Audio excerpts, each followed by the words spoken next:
Hello मेरे प्यारे दोस्तों, स्वागत करता हूं आपका आज के हमारे वीडियो में। आज हम लोग देखेंगे कक्षा 10 गणित निर्देशांक ज्यामिति प्रश्नावली 7.1 के क्वेश्चन नंबर 4 को। तो इस क्वेश्चन को स्टार्ट करने से पहले मैं आप लोग को बता दूं कि हमारा दहाड़ 1.2 सीरीज जो कि लगातार चल रहा है और ये सीरीज शुरू हुआ था अप्रैल से और अभी तक चल रहा है, आगे भी चलता रहेगा। ये सीरीज क्या है? इस सीरीज में आप सभी को कक्षा 10 की सभी सब्जेक्ट की तैयारी करवाई जा रही है। तो आप यदि इस सीरीज का हिस्सा नहीं बने तो हिस्सा बन जाइए, ये यूट्यूब पर फ्री ही है। अब आइए इस क्वेश्चन को स्टार्ट करते हैं। तो क्वेश्चन क्या है कि जांच कीजिए कि क्या बिंदु 5, -2, 6, 4 और 7, -2 एक समद्विबाहु त्रिभुज के शीर्ष हैं। हमें बताना है कि ये बिंदु दी गई है, क्या यदि हम इसे मिलाएं तो एक समद्विबाहु त्रिभुज बनेगा या फिर ये एक समद्विबाहु त्रिभुज के शीर्ष है। जैसे मान लीजिए कि ये एक हमारा त्रिभुज है, ये एक हमारा त्रिभुज है, तो हमें बताना क्या ये समद्विबाहु त्रिभुज के शीर्ष है। तो हम पहले कुछ भी मान लेंगे, मान लेते हैं हमारा P है। P क्या है? 5, -2। ये P बिंदु का निर्देशांक है। ये Q बिंदु है, Q का क्या है? 6, 4 और उसके बाद क्या है? PQR। R क्या है? 7, -2।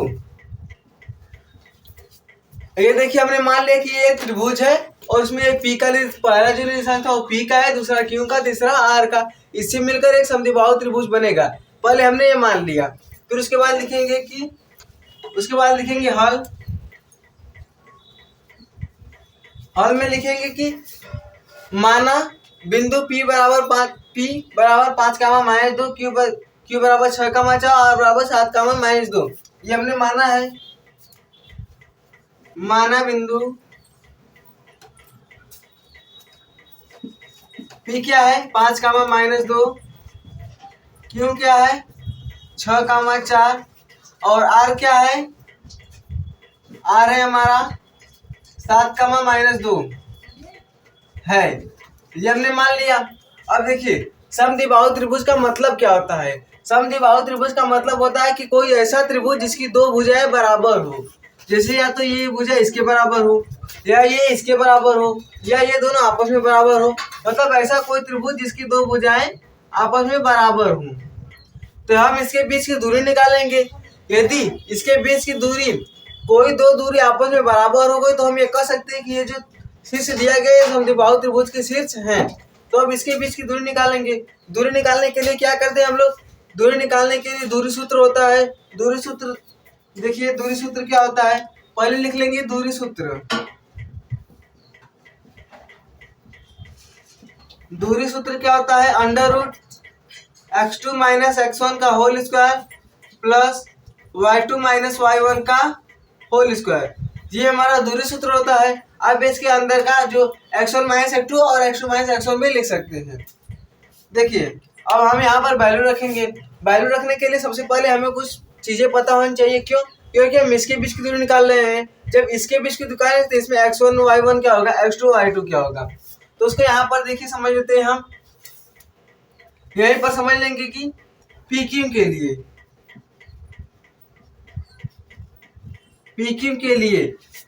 लिए हमारा x1 y1 x2 y2 ये हमारा क्या होगा? x1 y1 और x2 y2 क्या होगा? तो देखिए जब हम PQ के लिए लेंगे तो जो P होगा ये x और y होगा, Q ये भी x y होगा। लेकिन ये हमारा जो होगा x1 y1 और ये x2 y2। तो PQ के लिए जो हमारा x1 की वैल्यू होगा वो 5 होगा और x2 की वैल्यू क्या होगा? 6। y1 की वैल्यू होगा -2 और y2 का वैल्यू होगा 4। ये हो गया PQ के लिए। लेकिन जब हम उसके बाद QR निकालेंगे और PR निकालेंगे तो पहले हम इसे सॉल्व कर लेते हैं, फिर इसके बाद उसे करेंगे। तो देखिए PQ के बीच की दूरी, PQ के बीच की दूरी बराबर क्या होगा? √ देखिए अब आपको बार बार सूत्र लिखने की जरूरत नहीं है। क्यों? क्योंकि एक बार आप लिख लिए दूरी सूत्र बराबर होता क्या है। अब यहाँ पर हम डायरेक्ट वैल्यू पुट करेंगे। तो सूत्र क्या होता है? x2 - x1। x2 की वैल्यू क्या है? 6 और x1 की वैल्यू 5। 6 माइनस 5 का वर्ग प्लस y2 माइनस 1 तो 4 माइनस, देखिए यहाँ पर 4 और यहाँ पर -2 है तो माइनस माइनस क्या होगा, प्लस होगा, तो 4 + 2 का वर्ग 4। देखिए ये एक माइनस है और यहाँ पर -2 है, माइनस माइनस मिलके प्लस होगा, तो 4 + 2 का वर्ग। जब इसको सॉल्व करेंगे तो क्या आएगा, 6 में से 5 गया, कितना बचा, 1 का वर्ग करेंगे तो 1 ही आएगा। और उसके बाद 4 2 6, 6 का वर्ग करेंगे 36 आ गया, ये 36 आ गया। जब इसे ऐड कर लेंगे तो √37 मात्रक, ये आ गया √37 मात्रक। अब उसके बाद देखिए PQ के बीच की दूरी, अब हम निकाल लेंगे QR के बीच की दूरी, लिखेंगे उसके बाद QR के लिए, QR के लिए हमारा x1 y1 x2 y2, ये क्या होगा, तो देखिए ये जो हमारा 6,4 था, इस वाले में x2 और y2 की वैल्यू y2 बराबर था, लेकिन यहाँ पर हमारा x1 और y1 हो जाएगा। हम इसके और इसके बीच की दूरी निकालेंगे, तो ये हमारा x1 y1 और ये x2 y2। x1 बराबर क्या है, 6 और y1 बराबर 4, यहाँ पर x2 बराबर 7, y2 बराबर -2 हो गया। अब जब हम Q और R के बीच की दूरी निकालेंगे तो लिखेंगे QR के लिए, QR के बीच की दूरी,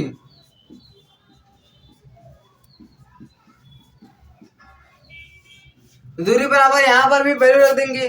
QR के लिए जो x1 और y1 क्या है, तो और x1 बराबर 6 है, y1 बराबर 4 है, x2 बराबर 7 और y2 बराबर -2, तो x2 माइनस x1 करेंगे 7 - 6, 7 - 6 का वर्ग प्लस y2 माइनस y1 क्या है, देखिए y2 माइनस y1, y2 की वैल्यू है -2 और y1 की वैल्यू है -4, y1 की वैल्यू 4, तो -2 और फिर माइनस लगाएंगे, क्या है 4, इसका वर्ग कर देंगे। यहाँ पर देखिए 7 - 6 कितना होगा, 1 का वर्ग करेंगे तो 1 ही आएगा, प्लस -2 - 4 कितना होगा, -6, -6 का वर्ग करेंगे तो 36 आएगा, बराबर में √37 मात्रक। अब आप लोग यहाँ पर देख पा रहे होंगे कि हम जब इसके और इसके बीच की दूरी निकाले तो भी 37 मात्रक आया है, अंडर में 37 मात्रक, और इसके बीच की दूरी निकाले तो भी √37 मात्रक है। तो इसका मतलब तो साफ दिख रहा है कि हमारा समद्विबाहु त्रिभुज है।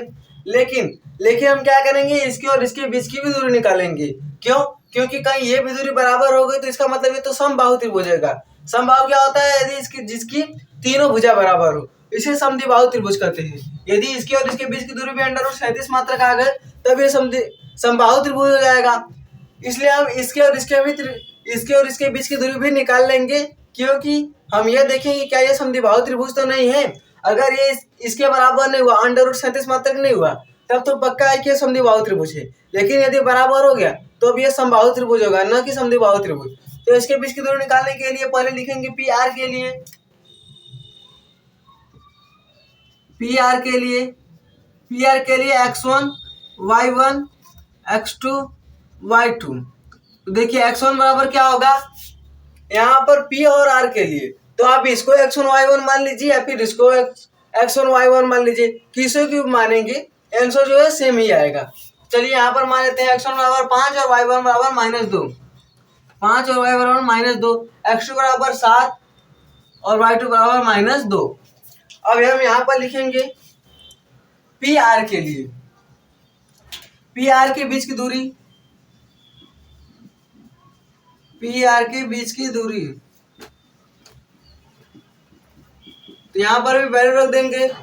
देखिए x2 minus y1, x2 minus x1, 7 - 5, 7 - 5 का वर्ग प्लस y2 माइनस y1 -2, लिखेंगे -2, फिर माइनस और ये -2 है, माइनस माइनस मिलकर क्या होगा, प्लस 2 का वर्ग, 7 - 5 करेंगे कितना आएगा, 2 का वर्ग करेंगे तो 4 आ गया, प्लस यहाँ पर देखिए प्लस माइनस है, +2 - 2, +2 - 2, प्लस माइनस मिलकर 0 होगा, 0 का वर्ग करेंगे तो 0 ही आएगा, बराबर। अब ये अंडर में 4 आया है, अंडर रूट 4 को हम क्या लिख सकते हैं, 2। अंडर रूट 4 का खंड करेंगे तो कर्ण में 2 गुणे 2 आएगा, 2 आएगा तो एक बार ले सकते हैं 2 मात्रक। अब देखिए इसके और इसके बीच की दूरी अंडर रूट 37, इसके और इसके बीच की दूरी अंडर रूट 37, लेकिन यहाँ पर इसके बीच की दूरी क्या है 2 आई है, मतलब कि ये दोनों भुजा बराबर है और ये भुजा बराबर नहीं है। तो हम लिख लेंगे उसके बाद, चूंकि पी क्यू बराबर है क्यू आर के, पी क्यू बराबर क्यू आर के, इसलिए ये जो क्वेश्चन था कि जांच कीजिए क्या बिंदु 5 का माइनस 2, 6 का माइनस 4, 7 का माइनस 2 एक समद्विबाहु त्रिभुज के शीर्ष हैं। तो इसलिए जब ये दो भुजा बराबर है इसलिए बिंदु समद्विबाहु त्रिभुज के शीर्ष हैं, समद्विबाहु त्रिभुज के शीर्ष हैं। तो हमारा क्वेश्चन सॉल्व हो गया। हमसे क्वेश्चन में ये पूछ रहा था कि हमें बताना है कि ये जो बिंदु दी गई है क्या ये समद्विबाहु त्रिभुज के शीर्ष है। तो इस क्वेश्चन को सॉल्व करने से पहले हमें ये पता होना चाहिए कि जो समद्विबाहु त्रिभुज होता क्या है। समद्विबाहु त्रिभुज का मतलब होता है जिसकी दो भुजा बराबर हो। तो हमने पहले एक मानक में त्रिभुज बना लिया कि एक पी बिंदु है, क्यू बिंदु है, आर बिंदु है और इसका ये निर्देशांक दिया गया है और इसे यहाँ पर लिख लिया। माना पी बराबर 5 का माइनस 2, क्यू बराबर 6 का 4। हमने बिंदु मान लिया कि पी बराबर पी क्या है 5 का माइनस 2, क्यू 6 का 4 और आर बराबर 7 का माइनस 2। ये हमने बिंदु मान लिए। अब दूरी सूत्र क्या होता है कि x2 माइनस x1 का whole square plus y2 minus y1 का होल स्क्वायर कर डी में। तो उसके लिए हमने पहले PQ के बीच की दूरी निकाली। जब PQ के बीच की दूरी निकाले हैं तो PQ के लिए जो हमारा x1 y1 होगा ये x1 y1 होगा, Q क्या होगा x2 y2 होगा। PQ के लिए QR के लिए क्या है कि ये x1 y1 होगा और ये x2 y2 होगा और PR के लिए हमारा ये x1 y1 या फिर ये x1 y1 किसी को भी आप मान सकते हैं, आंसर हमारा सेम ही आएगा। हम जब PQ के बीच की दूरी निकाले 6 का माइनस 5 का स्क्वायर प्लस 4 प्लस 2 का स्क्वायर किया है तो इसका भी अंडर रूट 37 मात्रक आया है। जब QR का निकाले तो इसका भी अंडर रूट 37 मात्रक आया है और PR का 2 मात्रक आया है। इसका मतलब ये होता है कि इसकी दो भुजा बराबर है, तीसरी भुजा बराबर नहीं है। जब दो भुजा बराबर होती तीसरी भुजा बराबर नहीं होती है तो समद्विबाहु त्रिभुज होता है। त्रिभुज क्या होता है, ये त्रिभुज और समद्विबाहु त्रिभुज इसकी दो भुजा बराबर हो। PQ बराबर क्यू आर, क्योंकि ये जो PQ है क्यू आर के बराबर है, अंडर रूट 37 मात्रक आया है, अतः बिंदु समद्विबाहु त्रिभुज के शीर्ष हैं। तो आप लोग इसका स्क्रीनशॉट ले लीजिए। आइए अब क्वेश्चन नंबर 5 करते हैं। क्वेश्चन क्या है, क्वेश्चन देखिए, किसी कक्षा में 4 मित्र बिंदुओं A B C D पर बैठे हुए हैं जैसा कि इस आकृति में दर्शाया गया है। चंपा और चमेली कक्षा के अंदर आती हैं और कुछ मिनट तक देखने के बाद चंपा चमेली से पूछती है। चंपा और चमेली दो सहेलियां हैं और वो एक दूसरे से जब वो कक्षा में जाती हैं, ये कोई कक्षा का है जिसमें चार दोस्त बैठे हुए हैं। तो चंपा और चमेली जब कक्षा में जाती है तो चंपा चमेली से कहती है कि चंपा चमेली से पूछती है, क्या तुम नहीं सोचती हो कि ABCD एक वर्ग है? ये ABCD एक वर्ग है। चमेली इससे सहमत नहीं है। जो उसकी सहेली है चमेली इससे सहमत नहीं है। दूरी सूत्र का प्रयोग करके बताइए क्या इसमें कौन सा सही है। देखिए ये क्या है, एक कक्षा है उसमें 4 मित्र बैठे हैं। एक है ABCD, ये 4 लोग बैठे हैं। तो इसमें दो सहेलियां जाती है, कौन, एक चंपा और चमेली जाती है। तो चंपा जो है वो चमेली से पूछती है, तुम्हें देखकर ऐसा नहीं लग रहा है क्या ये एक वर्ग है? तो चमेली इससे सहमत नहीं होती है। तो हमें बताना है क्या दोनों सहेलियों में से कौन सही है। वो सही बताने के लिए पहले हमें बताना पड़ेगा क्या ये वर्ग है। यदि वर्ग होगा तो चंपा सही होगी, वर्ग नहीं होगा तो चमेली सही होगी। तो पहले इसे मिला लेते हैं। देखिए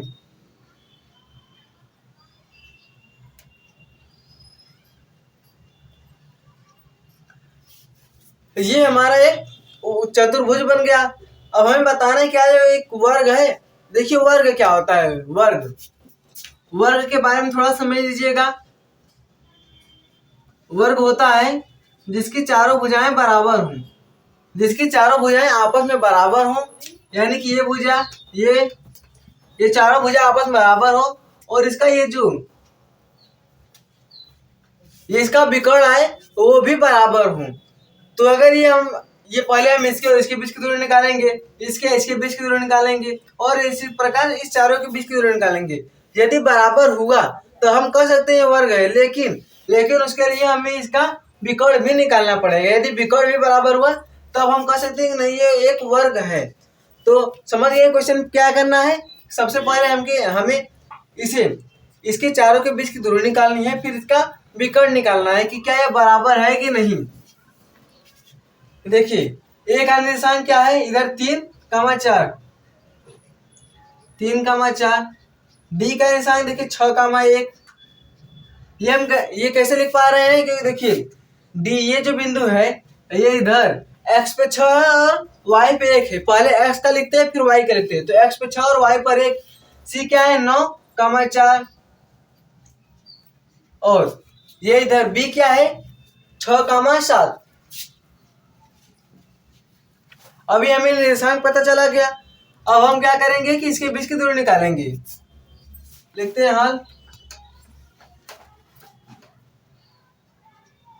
हल में क्या पहले हम दूरी सूत्र लिख लेंगे। क्यों? क्योंकि हमें दूरी सूत्र का प्रयोग करना है इस क्वेश्चन में।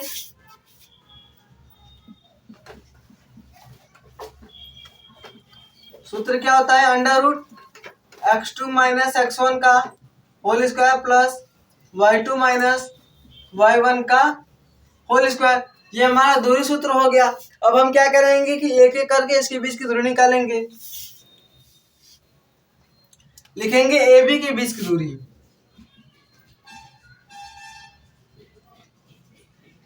ए बी के बीच की दूरी, ए बी के बीच की दूरी के लिए देखिए अब यहाँ पर भी आप चाहें तो लिख सकते हैं ए बी के लिए x1 y1, बी सी के लिए x1 y1 x2 y2 सभी के लिए लिख सकते हैं। लेकिन यहाँ पर डायरेक्ट देखिए ना, ये x1 y1 ये x2 y2 ये हो गया। x2 - x1 मतलब 6 - 3 करेंगे। लिखेंगे √6 - 3 का वर्ग प्लस y2 - y1। y2 क्या है ये 7 हो गया। ये x1 y1 x2 y2 7 - 4, 7 - 4 का वर्ग, 7 - 4 का वर्ग करेंगे। अब देखिए 6 - 3 क्या होगा 3 आएगा। 3 का वर्ग करेंगे कितना आ गया 9, कौड़ी में 9 प्लस 7 - 4 करेंगे तो क्या आएगा 3 आएगा और 3 का वर्ग करेंगे तो भी 9 आएगा। अब वहां हमने आपको एक ट्रिक बताया था जब इसके पहला क्वेश्चन कर रहे थे, तो वहां पर हमने बताया देखिए ये क्या है 9 है, कितनी बार है 2 बार है, तो कड़ी में 2 लिख दीजिए। अब उसके बाद ये किसका वर्ग है 3 का वर्ग है, तो 3 बाहर लिख दीजिए। अब इसे कैसे करते हैं इसे अभी समझ लीजिए। √18 है, 9 कितना होगा √18। जब इसका हम खंड करेंगे तो क्या आएगा 2। देखिए 18 का जब हम खंड कर लेते हैं 9 3 फिर 3 यानी कि 2 × 3 × 3 आएगा। जब हम 18 का खंड करेंगे 2 × 3 × 3। अब इसमें 3 कितनी बार है 2 बार है, तो एक बार 3 बाहर ले लेंगे, एक बार 3 बाहर ले लेंगे और उसके बाद क्या है कड़ी में 2 बचा। तो आप इतना प्रोसेस न लिखकर डायरेक्ट लिख सकते हैं यहाँ पर कि 3 कड़ी में 2 बराबर 3 कड़ी में 2 मात्रक। और हमने ट्रिक भी बताया था जब ऐसे दो अंदर की 2 संख्या बराबर हो और वो किसी का वर्ग हो तो संख्या कितनी बार है 2 बार है तो 2 लिख दिए, और वर्ग कितना है 3 का वर्ग है तो 3 कड़ी में 2 मात्रक। ये हमारा आ गया। अब ए बी के बीच की दूरी पता चल गई कितनी है 3 कड़ी में 2 मात्रक। अब बी सी के बीच की दूरी निकालेंगे। बी सी के बीच की दूरी, इसके लिए दूरी क्या होगी, अब इसके लिए देखिए x1 y1 x2 y2 तो 9 - 6 करेंगे, 9 - 6 का वर्ग प्लस 4 - 7 का वर्ग, 4 - 7 का वर्ग। यहाँ पर 9 - 6 करेंगे 3 आएगा, 3 का वर्ग करेंगे तो भी 9 आएगा प्लस अब 4 - 7 करेंगे तो -3 आएगा और -3 का वर्ग करेंगे तो भी 9 ही आएगा। कड़ी में 18, 9 9 कितना होगा 18 कड़ी में 18। और जब इसका भी खंड करेंगे तो 3 कड़ी में 2 मात्रक आएगा। यानी कि ए बी और बी सी तो बराबर है, लेकिन सी डी और डी ए बराबर है, उसके लिए सी डी के बीच की दूरी निकालेंगे। सी डी के बीच की दूरी,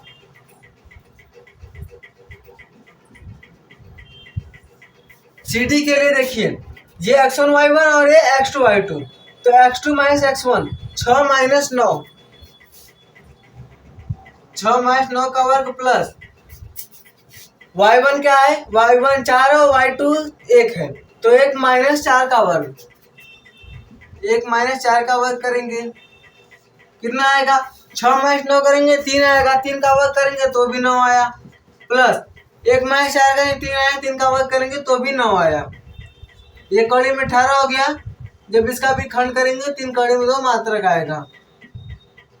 अब देखिए ये तीनों बराबर है, अब एडी भी निकाल लेते हैं। लिखेंगे उसके लिए एडी के बीच की दूरी,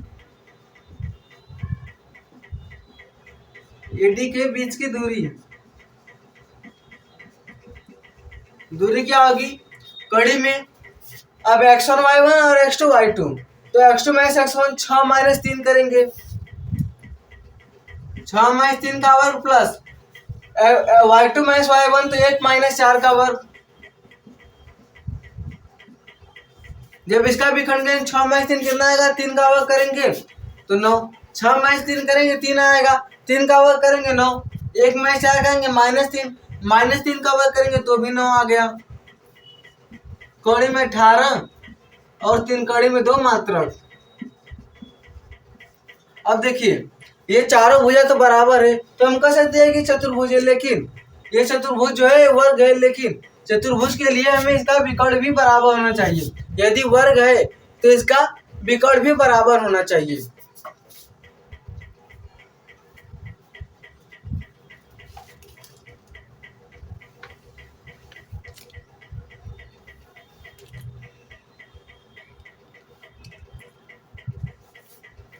विकर्ण क्या है इसका, एसी विकर्ण है और बीडी विकर्ण है। ये एसी और ये बीडी इसका विकर्ण है, तो लिखेंगे विकर्ण एसी के बीच की दूरी, विकर्ण एसी के बीच की दूरी,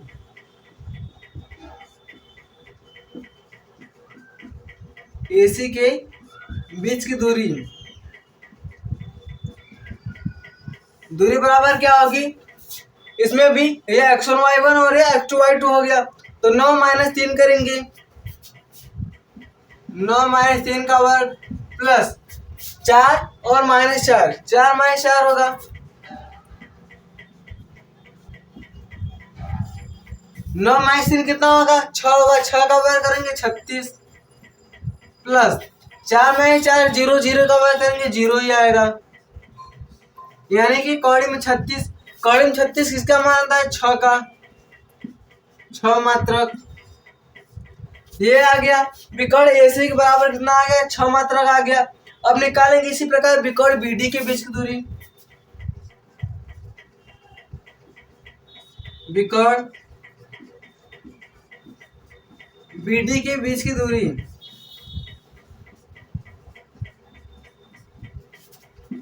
इसमें भी देखिए x1 y1 होगा और ये x2 y2 होगा, तो x2 माइनस x1 6 माइनस 6 का वर्ग करेंगे, 6 माइनस 6 का वर्ग प्लस 1 माइनस 7, ये y2 और y1 1 माइनस 7 का वर्ग बराबर, यहाँ पर 6 माइनस 6 कितना होगा 0 होगा, 0 का वर्ग करेंगे 0 ही आएगा, लेकिन 1 माइनस 7 कितना होगा -6 और -6 का वर्ग करेंगे तो 36 आएगा। कौड़ी में 36 आ गया, 36 प्लस 0 कितना होगा 36 होगा, बराबर 6 मात्रक आ गया।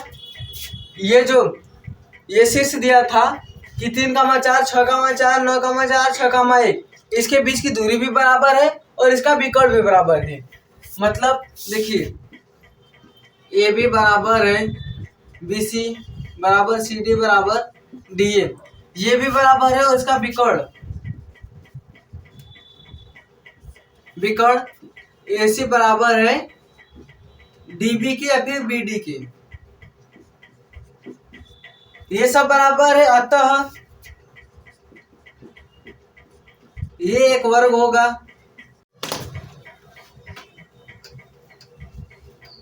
अतः ये एक वर्ग है। अतः ये एक वर्ग है। और देखिए अब हमने वर्ग सिद्ध कर दिया है, इसका मतलब ये है कि जो चंपा है वो सही है, तो लिख देंगे कि चंपा सही है।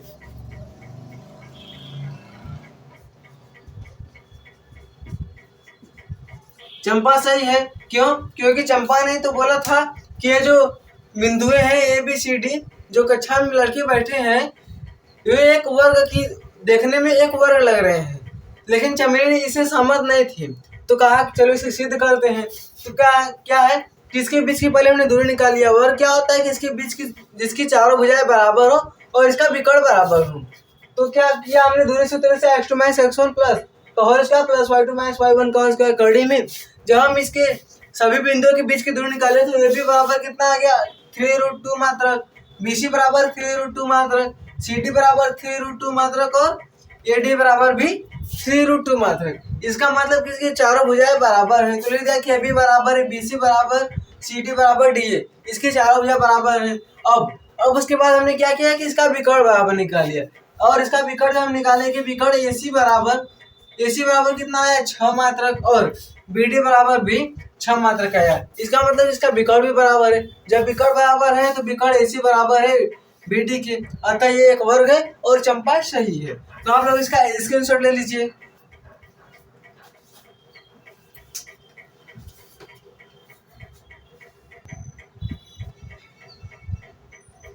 आई होप दोस्तों कि आप लोगों को ये दोनों क्वेश्चन समझ में आया होगा।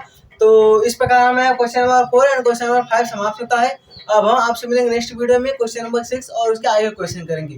तब तक के लिए धन्यवाद।